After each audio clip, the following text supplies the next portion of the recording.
এই বছরে যারা এখনো দুধ দিয়ে ভাত খাননি আম দুধ দিয়ে, তারা এখনই আমার মতো খেয়ে নিন। এই যে আম, পান্তা ভাত, এই যে দুধ, দুধ ঢেলে নিলাম, সাথে লবণ, লবণ, আবার তার সাথে চিনি, চিনি না হলে আমার হয় না।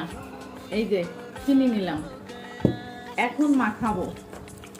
এই যে আচ্ছা মতো মাখাচ্ছি।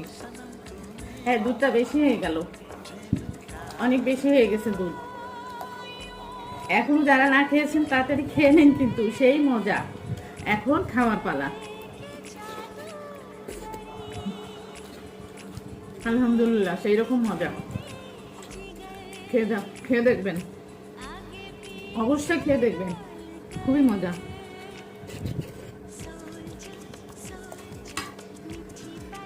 তো সবাই আমার মতো আম দুধ দিয়ে ভাত খাবেন।